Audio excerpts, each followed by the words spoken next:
Meta trader, forex या ऐसा online trading application है जिनमें लोग अपने पैसे लगा सकते हैं।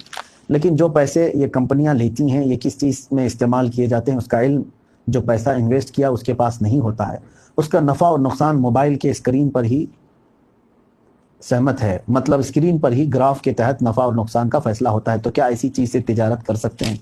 ये मजहूल है। मजहूल का मतलब होता है अनदेखी तिजारत नहीं होती। यानी आप तिजारत किस चीज़ की कर रहे हैं ये आपको मालूम होना चाहिए। आपने किसी आदमी को तिजारत के लिए कहा कि आप जो है गेहूँ चावल की तिजारत करते हैं, मेरा भी माल आप उसमें शरीक कर लें, मेरे भी माल का गेहूँ चावल ले लें, साथ में आप जब बेचेंगे मेरा भी माल बेच देना, नफ़ा जो होगा तो उसमें आप इतना ले लें मैं इतना ले लूँ, ये चीज़ जायज़ हो सकती है। लेकिन आपको मालूम ही नहीं कि वो किस चीज़ की तिजारत करता है। ऐसा तो नहीं कि वो शराब बेचता है, खंजीर का गोश्त बेचता है, माअज़ल्लाह रब्बिल आलमीन हराम कामों की तिजारत करता है, तो गोया कि आपने अपने पैसे हराम में इन्वेस्ट किए, हरगिज़ जायज़ नहीं। तो फॉरेक्स, मेटा ट्रेडर, इस तरह के जो ऐप्स हैं इनकी तफसीलात मुझे नहीं मालूम कि ये कंपनियां किन चीज़ों में पैसे इन्वेस्ट करती हैं। आपको अगर इल्म नहीं है कि कौन सी कंपनी में आप पैसा लगा रहे हैं तो आपके लिए जायज़ नहीं। आपको मालूम होना ज़रूरी है कि कौन सी कंपनी में मैं पैसे लगा रहा हूँ और वो मुझे कितना नफ़ा देती है और कौन से नुकसान में मुझे शरीक करती है, मालूम होना ज़रूरी है। शेयर मार्केट में पैसा लगाना कैसा है? शेयर मार्केट दर हकीकत ये एक जाल है और इसमें बेचारे बहुत सारे लोग फंस जाते हैं तो दोबारा उठ भी नहीं पाते, गिर जाते हैं। हालांकि इसके जायज़ और नाजायज़ होने के लिए बहुत सारे अहकाम हैं। शेयर मार्केट में भी ये देखा जाएगा कि आप कौन सी कंपनी के शेयर खरीद रहे हैं। अगर वो कंपनी कोई हराम कामों की नहीं है तो आप उसके शेयर खरीद करके उसको जितने में चाहे बढ़ा करके बेच सकते हैं, वो आपके लिए जायज़ है।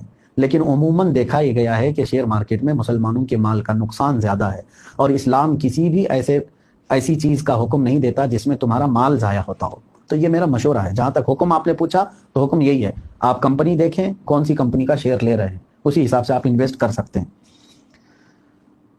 म्यूचुअल फंड्स में पैसा लगाना कैसा है? ये भी वही है, इसमें भी तिजारत के लिए बैंक पैसे लेती है, म्यूचुअल फंड यही होता है और फिर वो लोग अपने एतबार से तिजारत करते हैं।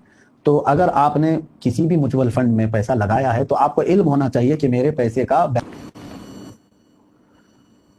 अगर बिजनेस ट्रिप के लिए कंपनी स्पॉन्सर करे और बिजनेस ट्रिप के बाद कुछ रकम बच जाए और वो हम कंपनी को वापस ना करके खुद ही रख लें तो क्या ये सही है?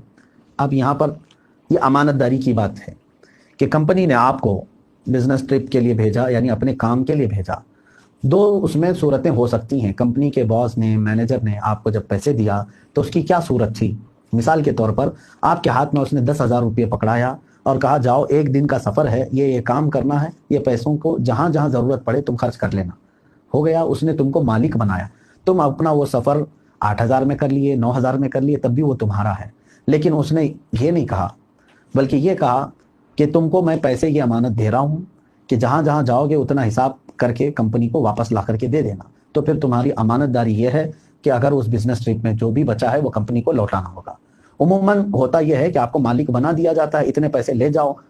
अगर आपको मालिक बना दिया गया है तो वापस करने की ज़रूरत नहीं, आप उसके मालिक हैं। लेकिन अगर वो अमानतदारी के तौर पर दिया गया है तो आपको हिसाब किताब करके बची हुई चीज़ आपको वापस करना होगा।